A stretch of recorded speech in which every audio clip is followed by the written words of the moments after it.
Once elected mayor of Chicago, how do you plan to address the educational apartheid that currently exists within our school system? And how do you plan to provide quality education for all of Chicagoland students? The moment we've been waiting for, the mayoral candidates for the great city of Chicago, Illinois. Miguel del Valle.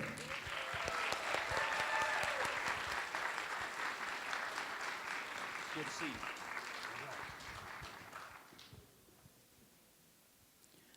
William Doc Walls.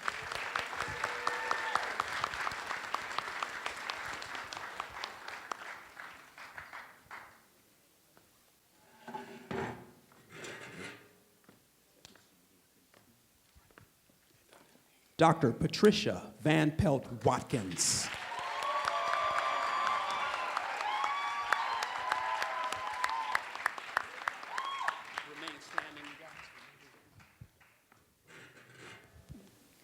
I would like to acknowledge that when we did solicit each candidate, the candidates can take their seats. I apologize. Please be seated. We did solicit each candidate, and we were provided a resolution from Ambassador Braun. On tonight, she does have a representative present, and we would just give Dr. Roberts an opportunity to just address the crowd prior to beginning the forum. If you'd like to address the crowd, with just stating a position on education from Ambassador Braun. Good afternoon. I won't take most of your time because I respect your opinions.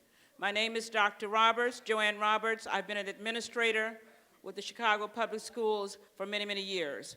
Also the Chief Deputy Superintendent, and I'm a former superintendent of schools in several states. Carol asked me to come tonight and speak to her passion to you about rebuilding neighborhood schools. We realize that education is the central issue that is on every parent's mind, every child's mind, and every community's mind. But she wanted you to know that she stands with you for building strong neighborhood schools. She's a product of the Chicago Public Schools, and she has heard your needs and your wants as she's traveled across the city. We know she stands to stop the privatization of schools. She wants to build strong neighborhood schools. She wants to make them safe. She wants to have parents involved and engaged in the process. So to that end, I will allow the candidates to start their forum with all due respect and respect to your needs. And thank you very much. Thank you.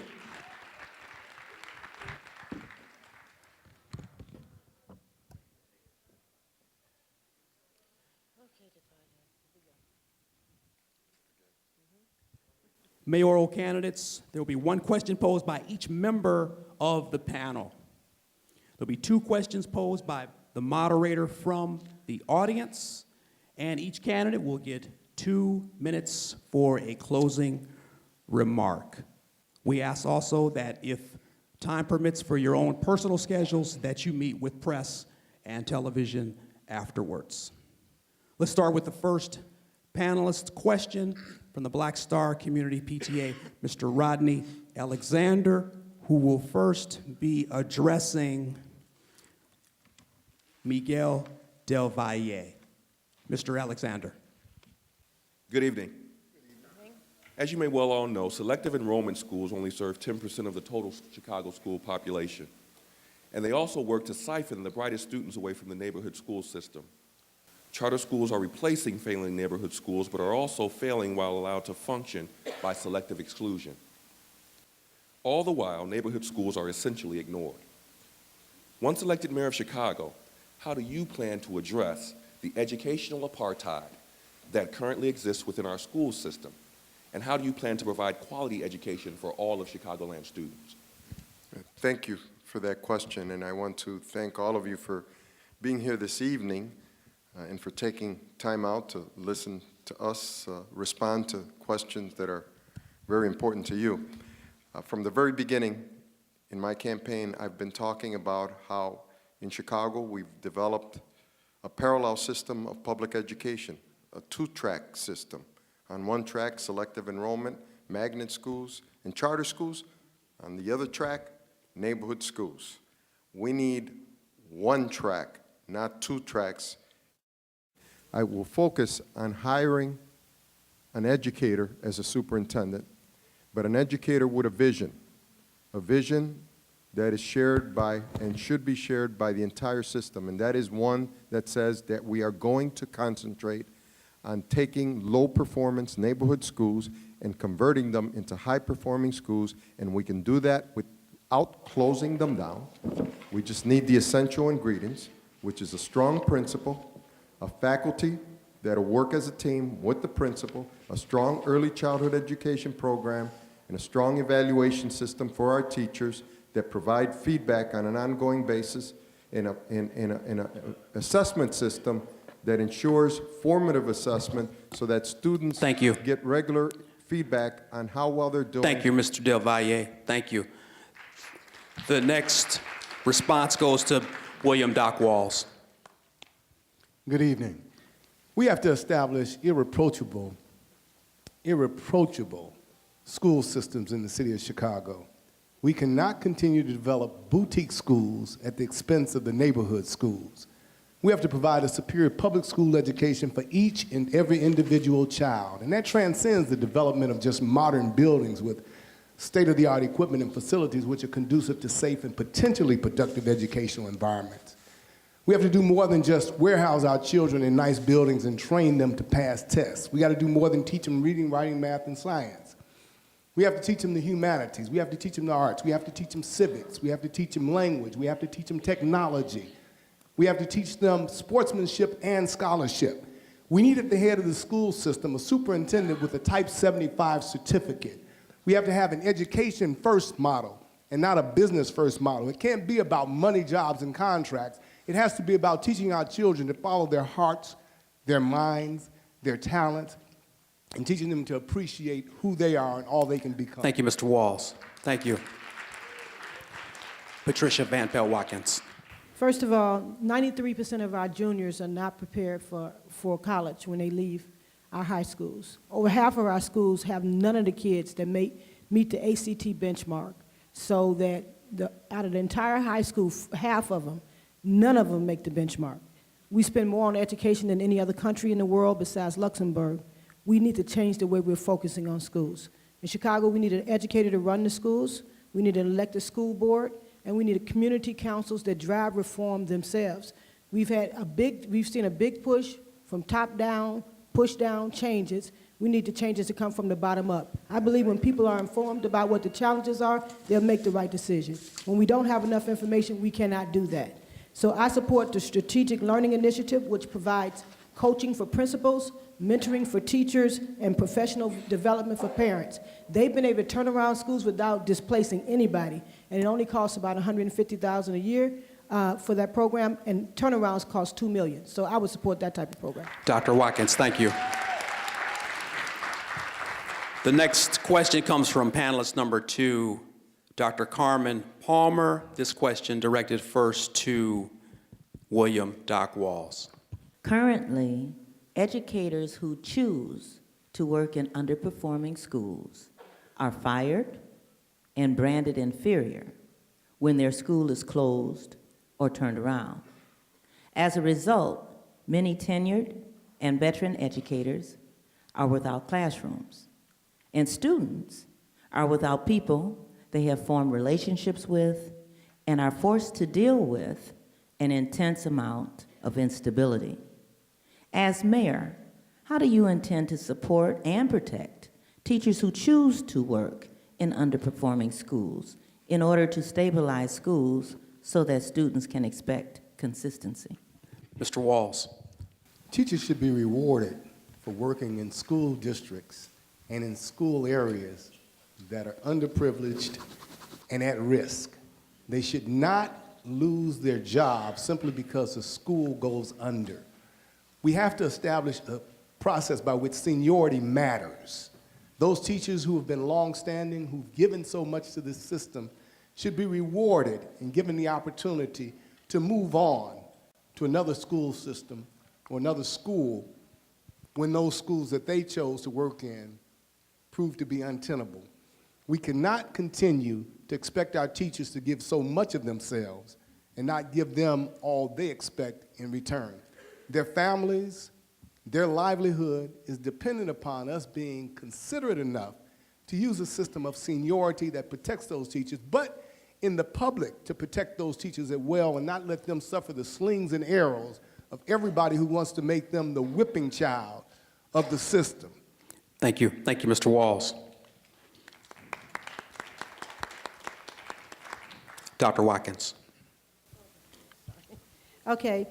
First of all, I said a few minutes ago about the Strategic Learning Initiative. I think that's a much better model for helping schools turn around, because what we find is that teachers come into these schools trying to help, and then first of all, many of them have culture shock when they see what these kids are dishing out. And then they're expected to perform in that arena and help kids learn. It's really almost impossible. We need to change the way we're educating our kids. And that has to be driven from the bottom up. When people don't understand what's happening in the schools, then they'll come up to the school and they say, well, why are you saying this to my child, and why are you doing this? You're picking on my child. Not understanding the many challenges that these teachers are faced with. We need a new way of approaching schools, and I want to bring that to Chicago. I don't think any of the other candidates, the career politicians, not my friend Miguel del Valle, but the rest of them, I don't think they really have an understanding of what's really needed in these schools. Mr. Del Valle. Thank you. I believe that we need a different type of assessment system, an assessment system that allows for you to measure growth. We cannot use the same type of assessment system in all schools. And so you use that system to measure the progress that a teacher makes. But having said that, you know, I've talked to a lot of teachers, and the fact of the matter is that we need a strong teacher evaluation system that's not a system that punishes teachers, but rather one that helps teachers grow and develop with the professional development that is tailor-made for the needs of the particular school that they're in. And it means that teachers are going to be able to grow along with the school and be able to help students advance and be able to take into account the different unique needs of that set of students in a particular classroom. We can't evaluate teachers all the same way, and we can't say that every teacher is a competent teacher. The fact is that we do have some incompetent teachers, and we have to have a system that allows us to weed them out so that good teachers can continue Thank you, Mr. Del Valle. to teach our kids. Switch mics. This question will be directed to Dr. Patricia Van Pelt Watkins first. Attorney Rose Joshua. Thank you.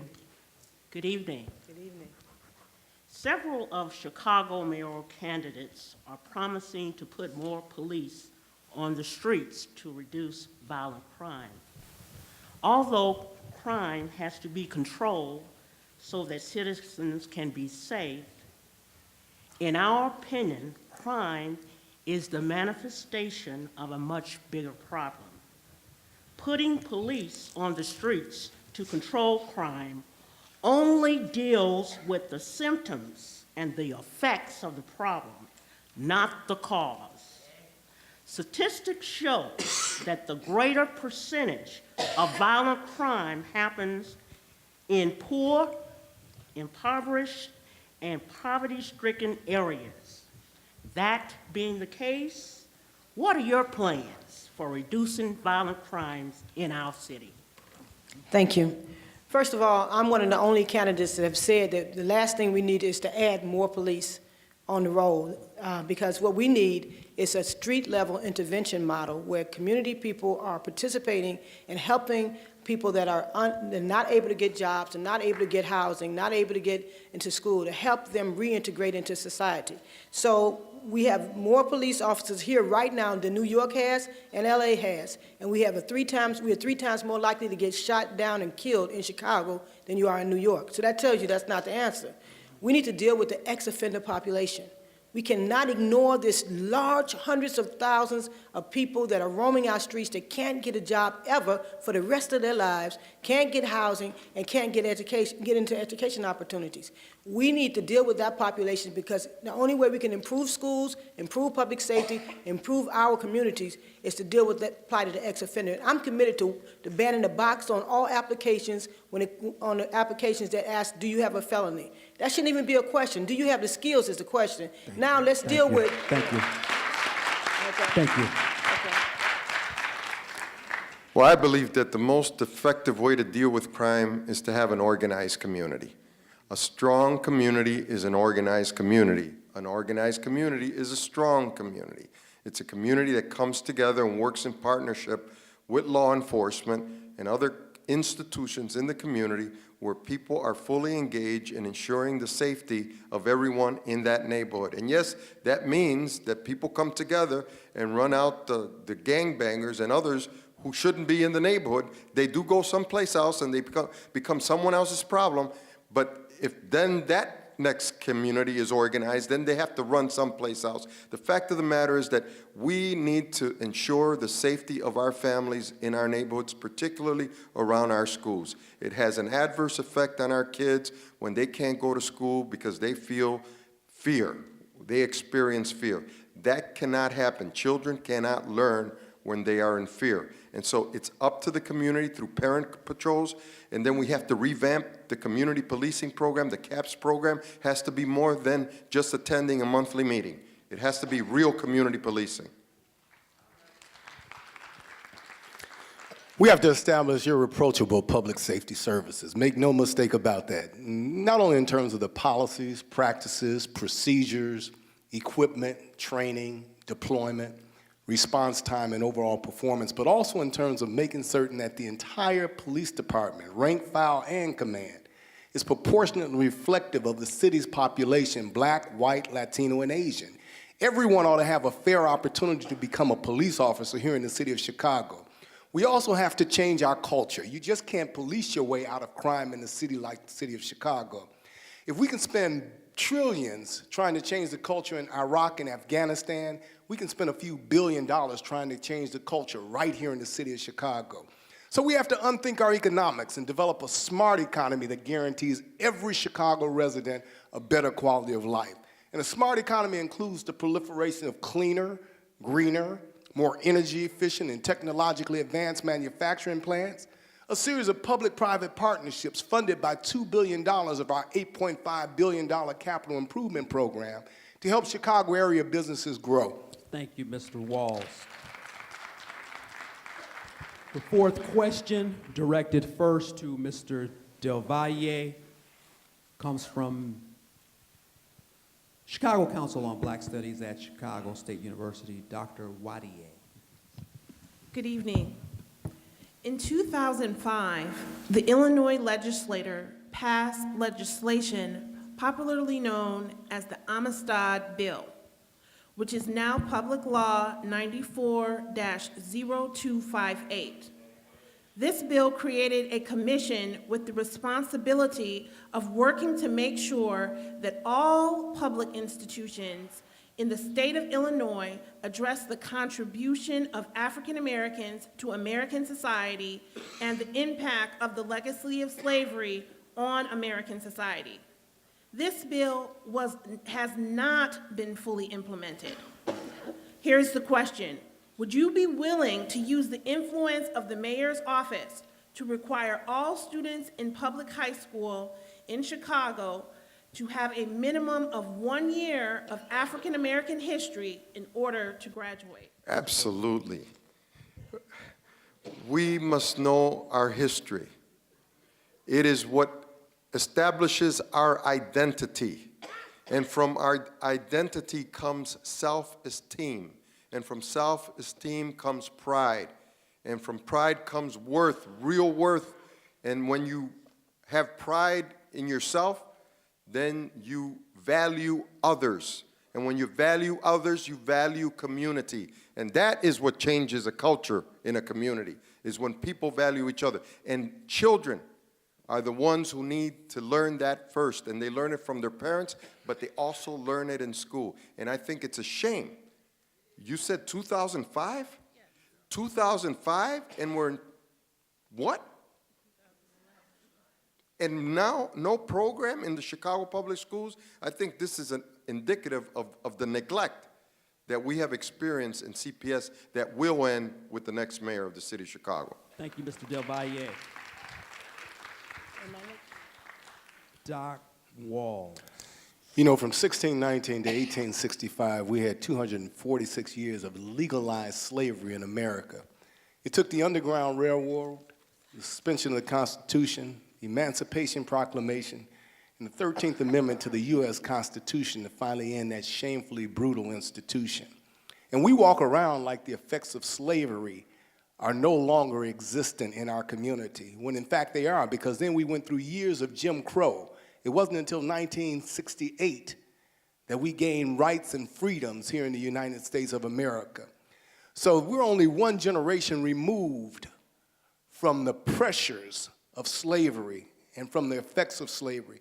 And people need to understand that, because the only way they can understand us as a people is to know what we've been through. We didn't just fall off of the tree full-bodied like a ripe apple. We went through a serious experience. We've been through the crucible, and everyone ought to understand what that experience has done to the African-American community and how it has affected us. And then maybe they can appreciate us a little bit more. Thank you. Thank you, Mr. Walls. Dr. Watkins. First of all, I've done a lot of work around multi-ethnic organizing, building relationships across ethnic lines, because I know that as African Americans alone, it's not enough of us to win something and then keep it for the long term. So one of the things I found is that I learned so much about other ethnicities by just being around them. So it should be open. We should have that strong education system so people can understand what's going on with our communities. So I definitely support it. But I want to also bring out the point that the business sector has been driving the Chicago schools. And so therefore, it's not been in their interest or even their understanding the need to talk about our background and our histories. That's why we got to take this thing back. Let's not let Rom win this race. We just can't let it happen.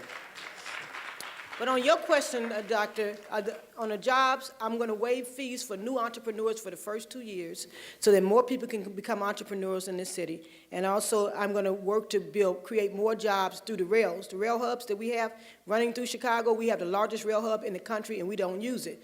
Those kind of jobs would be our jobs, $35 hour jobs, not $10 Walmart jobs. Thank you, Doctor. All right, we're looking at the next question coming from panelist number 5, District 299, Title I Parent Assembly, Ms. Marie Geis. Good evening. I currently reside on the south side of Chicago in the Englewood community. Presently, there are approximately 100 abandoned buildings that plague our community. In what way are you prepared to tackle this problem? You know, in 1995, Daley implemented a thing called fast-tracked housing demolition in our communities. And as a result, you were able to go into court and in 2 weeks demolish a building, a perfectly good structure. We have to stop fast-track demolition of housing. That only exists on the south and the west sides of the city of Chicago. When you go to the northwest side, the southwest side, and the north side, you don't see vacant lots everywhere. That is not normal, ladies and gentlemen, to see vacant lots. Those are houses that people could have lived in. So we have to stop fast-track demolition of housing. We also have to make demands upon the banking institutions who are foreclosing on those properties and kicking people out of those housing. We have to have a moratorium on foreclosures in the city of Chicago and force them to work with our residents so that they can stay in their homes. We have to use the homeless prevention funds that the city of Chicago has to ensure that people don't end up on the street. Let's stop the problem before it occurs. We also have to make certain that we're building 1 unit of market rate housing, but we're building 2 units of low-income housing in the city of Chicago so that you have places for everyone to live. Thank you. Thank you, Mr. Walls. Dr. Watkins. I developed housing on the south and west side, 124-unit building on the west side, and then a 12-unit on the south side, and several other single units across the city, because I understand the value of affordable housing. when people are in housing and they can't afford to stay there, they tend to, leave. And then when they leave, there's nobody there, and then the building can easily be ended up being abandoned and eventually demolished. I want to create a plan for affordable housing across the city. All 77 neighborhoods should have a certain amount of affordable housing. Because right now, if you can't afford to live in most places in the city, then you're stuck in one or two neighborhoods. I want to change that. The mayor can drive that change. The mayor can drive the kind of change to say what kind of housing is in each of these communities. I'm going to do that as mayor. I'm going to be sure that there's affordable housing across the city and that everybody can take advantage of it. And I'm also going to push the banks to do their part, to come to the table and do their part to be sure that we don't end up with all these vacant properties in our neighborhood. And the mayor has that power to do that. Thank you. Thank you. Mr. Del Valle. Currently, banks are walking away from properties that they've foreclosed on, and they're not securing those properties. And when they don't secure them, they deteriorate quickly, and then they end up being torn down, and we pay for it. It's projected that next year, we're going to pay about $38 million to demolish properties. And I agree with Doc Walls. I'd rather save those properties and rehab those properties and make them available. That's why I support the Sweet Home Chicago ordinance that would allow 20% of TIF dollars to be used to develop affordable housing in neighborhoods throughout the city of Chicago. And I also feel that Alderman Pat Dowell's ordinance that would really crack down on banks that are walking away from properties and require them to secure those properties, and also allow us not to deposit city money, taxpayers' dollars, with banks that are failing to do loan modifications for people who want to and need to keep their properties, but need that help, need that assistance. Thank you, Mr. Del Valle.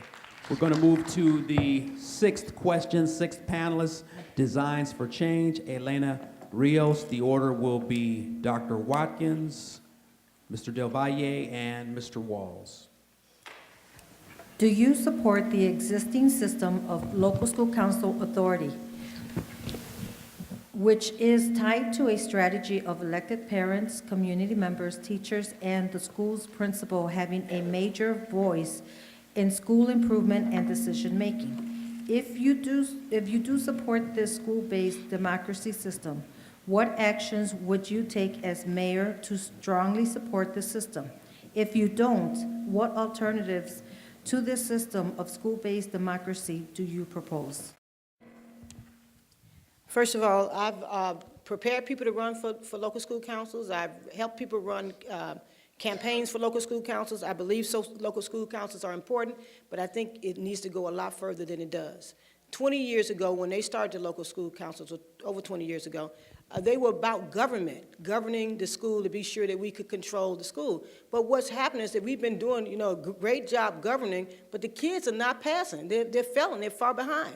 They're falling far behind. We have to expand the local school council into, I believe, what are community councils, so that it's not only about the government of the school, but it's also about looking at and evaluating the progress of the kids. It's because anytime you got over half of the high schools have kids that are none of them, not a single child in there graduates ready for college. That's something wrong with that. And just keep replacing principals and, looking at the budget is not going to be enough to get us where we need to go. So I'm going to fund community organizing. And I'm going to be one of the only mayors that would ever do that, because you actually develop a power base. But I want to develop a power base, because I do not think we can get out of these challenges without that power base. Thank you. Thank you. Now, you got to let me finish my whole statement. Now, she ain't had a red sign up yet. I've added plus 12 seconds to let me make this clear right now. Because he had plus 12 seconds on one answer, I'm making sure that I give you and Doc Walls plus seconds as well. Right, but she didn't have a red sign up However, yet. Listen up. I was timing as well, and we gave you 1 minute 6 seconds. So you good to go. I'm gonna take care of you. Mr. Del Valle yields the balance of his time of 15 seconds to Dr. Patricia Van Pelt Watkins. Is that okay, Bill Doc Walls? Fine with me. All right. Continue. I've opposed Renaissance 2010 from its inception. It's a diabolical initiative that was designed to weaken the foundation of public education and facilitate the privatization of schools. And the reason I oppose it is because if allowed to run its course, it'll decimate the ranks of the teachers union by denying that union the right to organize teachers within charter schools. It avoids parents and disconnects parents and educational community activists because you can't have local elected school councils in charter schools. Our local elected school councils are a benefit. They get parents and educational community activists involved, but we have to better train them. And we have to make certain that they understand what their powers are, what their responsibilities are, and what their long-term goals are. They can't just operate on a day-to-day basis. So they have to be trained and fully engaged and fully involved in the process. We have to support them with the funds necessary to do those things that are important, to reach out into the community and get more people involved so that they can begin mentoring and growing new replacements for themselves. Thank you, Mr. Walls. Mr. Del Valle.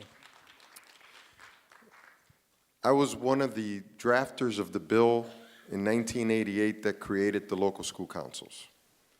And what I envisioned back then is still what I feel is necessary today, and that is parents, teachers, and community coming together to help operate a school with a strong principal and a good faculty, a good group of teachers. If you put those things together and they work well, children will progress. There's no doubt about it. And it doesn't matter what neighborhood, they will progress. It doesn't matter what income level, they will progress. Local school councils have, in recent years, been neglected because the system wanted to get rid of you. Rufus Williams went down to Springfield to try and convert local school councils into advisory bodies. I fought him. Even as city clerk, I said, absolutely not. Local school councils are the heart of education reform. They're the heart of the school, and they should be strengthened, not eliminated. Thank you, Mr. Del Valle. We're going to move to panelist number 7, and this is Linnell Mallory for this question. And Linnell Mallory, what we're going to do right now is, because Mr. Walls and Mr. Del Valle agreed to yield 15 extra seconds to Dr. Patricia Van Pelt Watkins. I love to say that name. We're going to, your question as a student question is pretty in-depth, so Dr. Watkins, you may need the extra 15 seconds here. So we're gonna start with Mr. Del Valle, then it goes to Mr. Walls, and then Dr. Watkins. Linnell. What programs will you put in place to decrease youth violence besides more police? Oh, and I'm going to be really quick because I want to give Patricia extra time.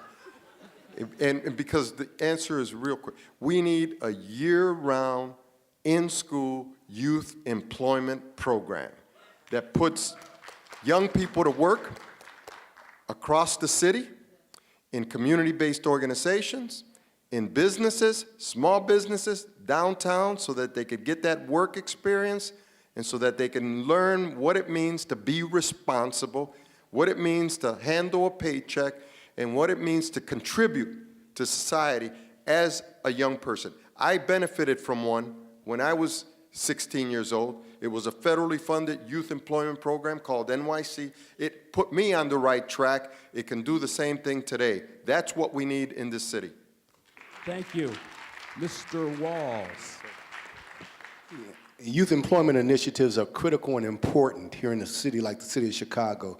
But violence began to spike in Chicago public schools when they began closing schools and sending children across gang lines.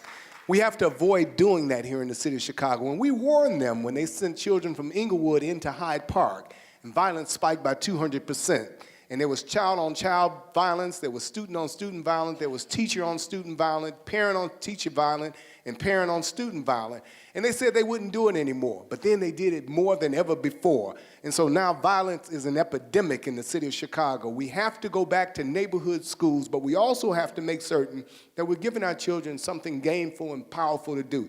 Reconnect those disconnected youth who are between the ages of 16 and 25 who aren't at work, and who aren't in school. So we'll have employment for them under the programs that we've designed, specifically our capital improvement program here in the city of Chicago. Thank you, Mr. Walls. 1 minute, 15 seconds for a doctor. All right, well, number one, I think we need youth organizing. The kids have got to take control of the school. Because if we just keep bringing adults in there, they're going to keep trying to say what things they think need to be said. You all are dealing with these problems. That's why I was one of the founding groups that started Voice, which is the Voices of Youth in Chicago Education, and it's in 16 schools. And in this system, the kids are actually on payroll. They're on payroll, and what they do is they mentor 9th graders and 10th graders, because they're in 11th and 12th grade, and they help them to make it through the school system. And also safe passage. I think that's important. You have to be able to get to school and get home safe. If you got to be afraid to get to school and get afraid to come home, then you got a big problem already. You're not going to learn once you get in there. So I support safe passage. I support ceasefire and other evidence-based models like that actually have people on the ground working with the young folks going to and from school, and also with other residents. And with the Voice program, there's also a learning table where they bring the teachers together, the security guards and everybody, and the youth are in the leadership positions, and they make decisions about what's going to happen in that school. And we've seen tremendous progress in schools that have Voice, and that's what I'm going to institute in every high school that's ready for it. Thank you so much.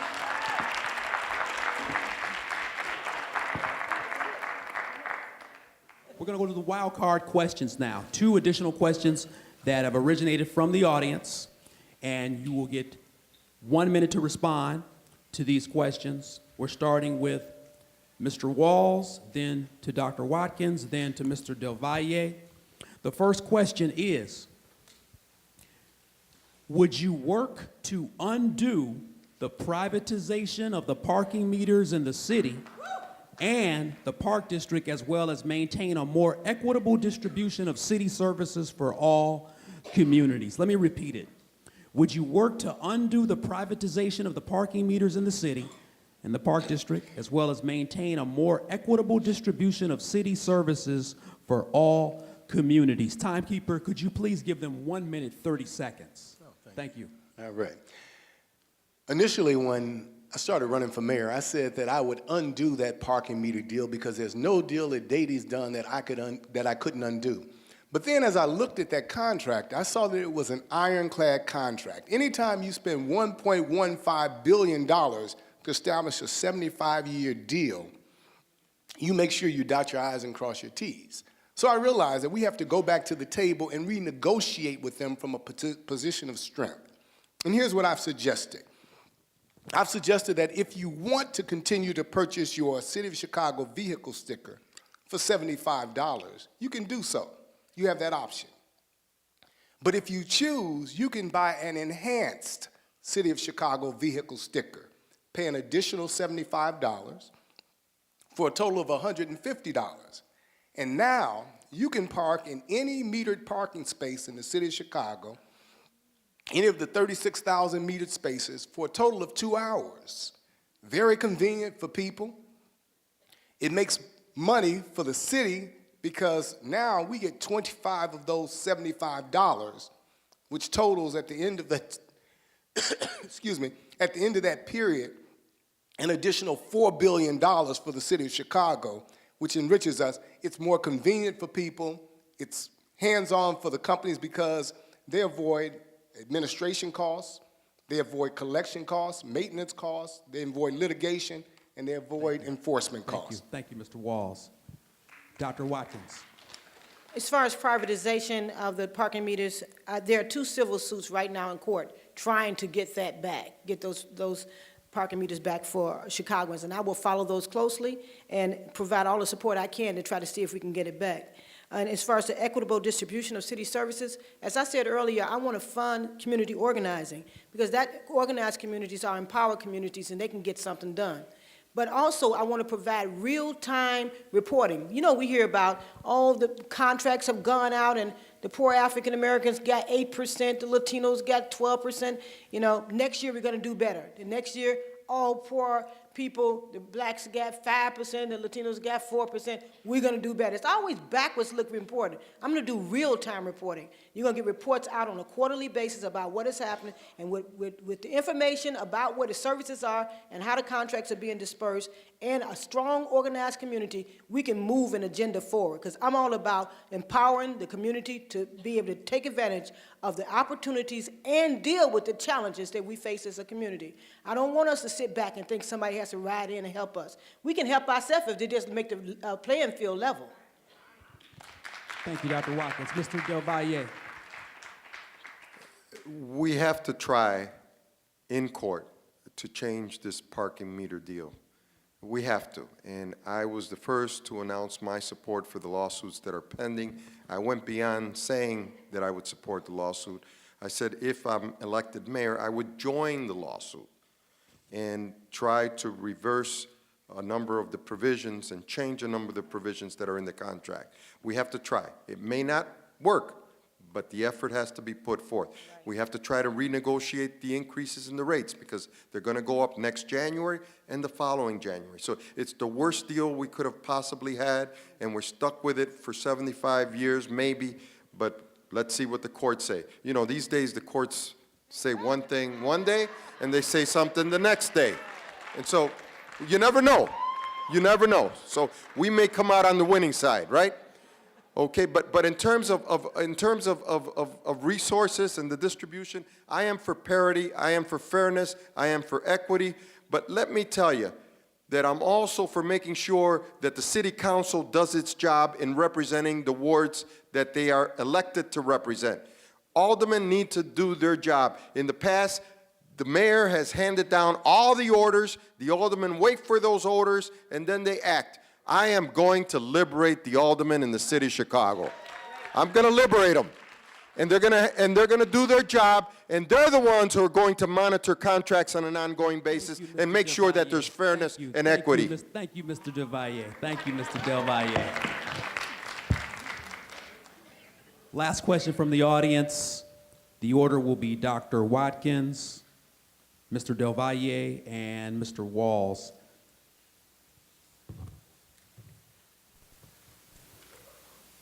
The question was written in the negative, so I'm going to change it to the positive, all right?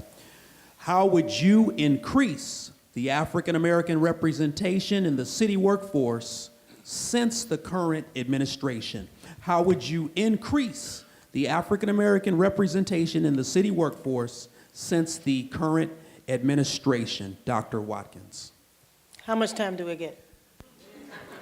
How much time will we have? We right there, right? 1:30, Dr. Watkins. Okay, number one of the problems we have why we can't get a lot of jobs is because 55% of the adult black males in Chicago have felony records. So that's over half of our men. So, and our kids are many times are getting these records even in high school. While they're in high school, they're being branded that early on.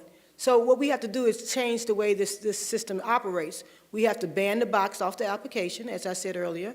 And it's sure, there's some jobs that some people can't get because of their background, but that should be clear on the front end. Say, these are the jobs you can't get. So, and you cannot work here if you have this background. Then if you go through the application process, you don't have a box to check off, and you go through the application process anyway, you still get an interview. And then when they do the background check, they'll see that one thing that you got, or you may have something in your background that doesn't prohibit you from having a job.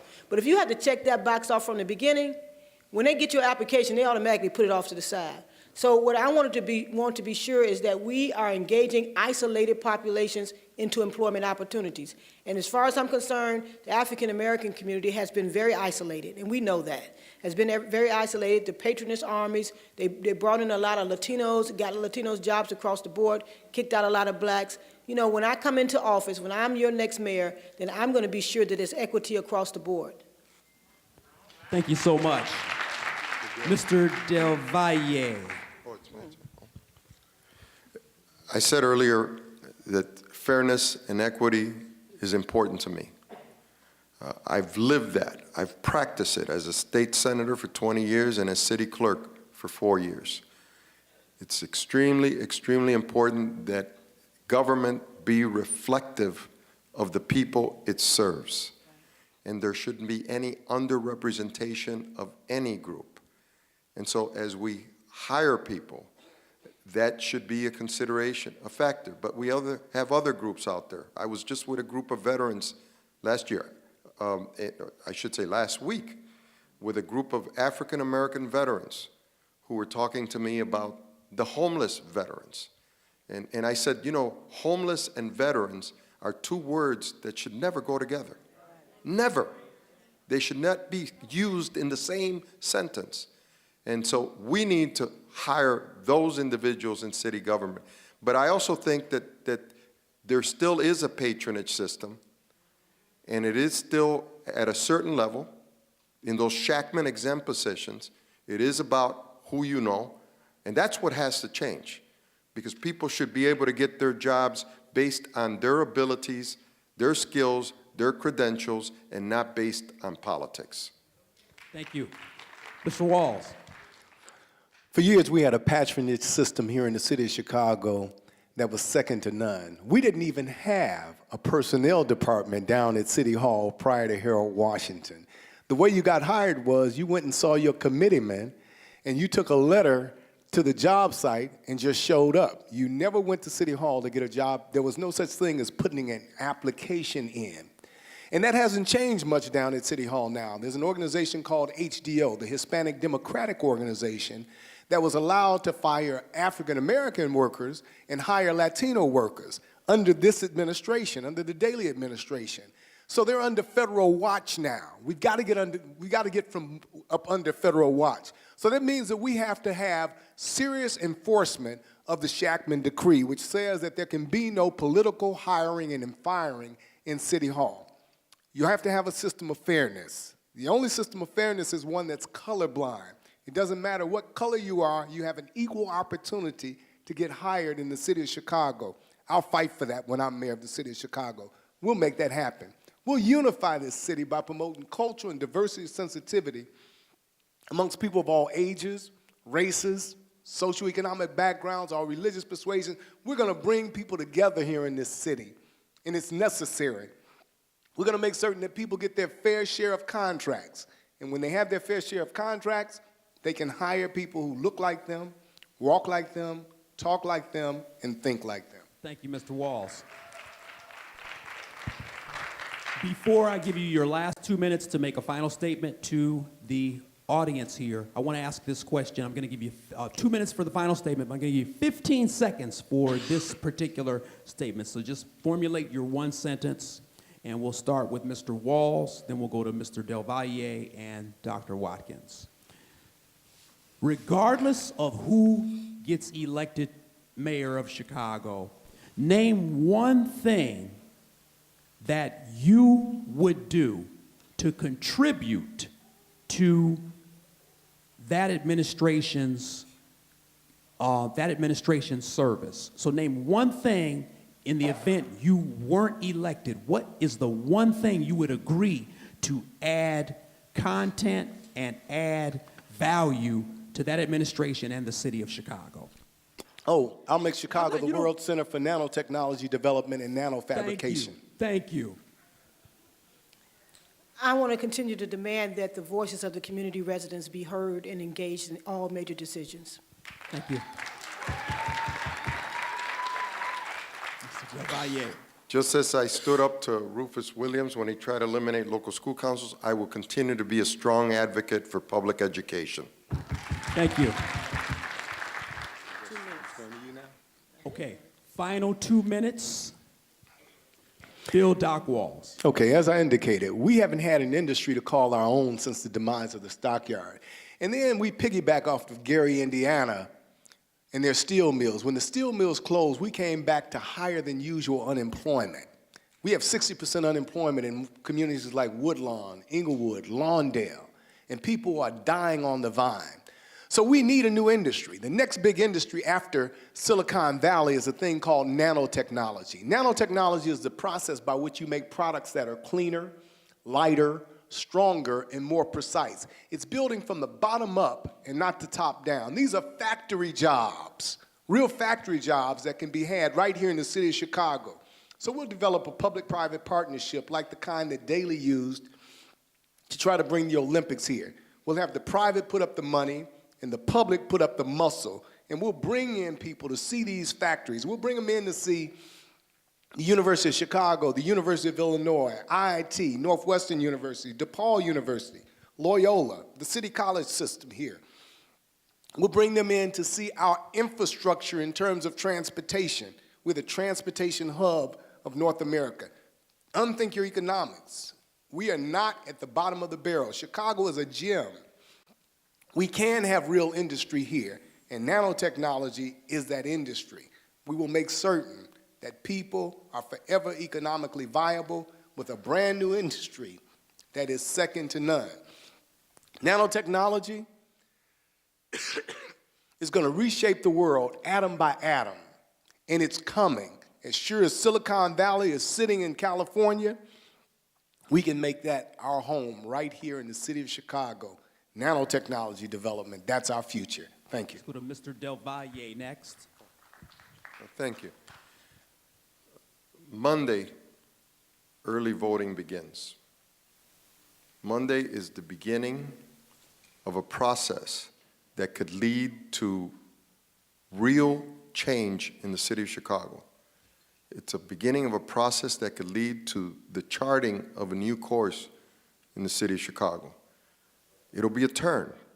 The question is, which way do we turn?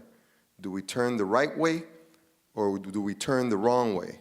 And do we turn the way that leads us right back to where we were? Or do we turn in a direction that's going to take us to where we need to go? And where we need to go is a united Chicago, a Chicago that comes together and that works together to improve every neighborhood in the city of Chicago, beginning with our schools and then with our small businesses, and creating a climate of growth and a climate that ensures that we deal with our continuing struggle with racial and economic segregation and the oppressive climate that has been created in the city of Chicago, when every time you turn around, you've got to pay a parking ticket. Every time you turn around, you're worried about a red light camera. Every time you turn around, someone is coming into your business trying to inspect your business and give you a fine of $400 or $500, making it difficult for you to survive as a small business person. That's the kind of climate that needs to change in the city of Chicago. In the city of Chicago, big business does well, but it's time that the downtown area shared its wealth, its growing power with the neighborhoods of the city of Chicago so that we can have balanced growth and balanced development. That was Harold Washington's dream. Balanced growth, balanced development, fairness, equity. We can achieve that dream. Thank you. We can do it. Thank you, Mr. Del Valle. Dr. Watkins.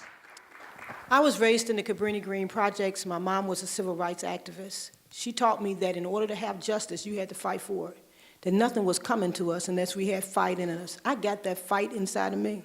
And when I look at what's happening to our neighborhoods, what got me into activism was looking at the fact that 55% of our adult males have felony records, that our unemployment rate is not 10% like it is across the state, but it's 40% in our communities. When I look at the fact that our schools are failing so very badly that over half of the schools and high schools in this city, none of the kids are anywhere near ready for college in math, science, reading, or English. When I look at the fact that the future that they present before us is bleak, it made me get up and do something. And then my faith, the faith I have as a woman of faith, told me that yes, these are insurmountable odds, but you can beat them. For the first thing you do, you got to get up and you got to try something, you got to do something. And I want to challenge every one of you all to try something. Let's do something about the circumstances that we're in. I need you to help me win this race. I need you to volunteer. I need you to pass out literature. I need you to get on the phone. We cannot allow this race to go down the drain. The power is in our hands. The strength is within us. We need to call on our ancestors and everybody else to help us get up and do something. I want you to punch number 7. Tell people about Patricia, Dr. Patricia Van Pelt Watkins. I came from the roots, grassroots, I came from the ground, and I got here because I strive and I believe that all things are possible if we just dare to believe and are willing to push our way through until we see it happen. I need your help. I need your help. I need your help. I need you to join me. Early voting starts on Monday. Go down and vote early. Don't wait. Go down and vote early and get other people to come, and let's move this mountain that's in front of us. Thank you so much. Thank you so much. Before we conclude, I want to say, with the candidates here and the candidates that are absent, I think that this is an amazing candidate pool for mayor. The guests that came out tonight, this was a wonderful forum. Let me thank everyone for coming out tonight. I want to thank Dr. Palmer and Cynthia Flowers. Quickly, I want to say that raising the voice of parents, teachers, students, and the community, this 8th and 9th Ward Aldermanic Forum, along with Mayoral Forum, a tremendous event sponsored by Black Star Community PTA and Educational Village Keepers, Community PTSA, co-sponsored by the Chicago Teachers Union. Let me continue by saying that we're going to instruct the candidates to remain for media. Also, I want to thank the panelists tonight. I want to thank Dr. Wadier, Ms. Geis, Ms. Rios, Linnell Mallory, Mr. Alexander, Dr. Palmer, and Attorney Rose Joshua. And I want to thank the candidates, William Doc Walls,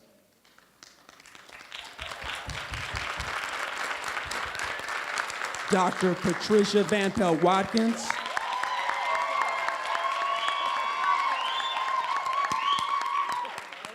and Mr. Miguel del Valle.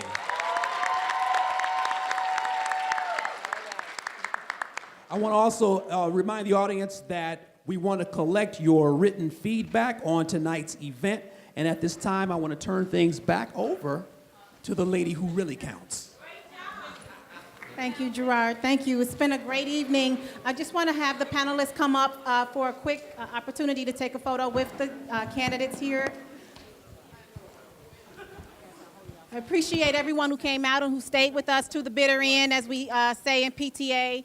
I would like to just remind everyone that PTA is a 501c3 charitable organization. We don't endorse candidates, but we brought out those who we felt, who we extended an invitation to all, and those who chose to come are here.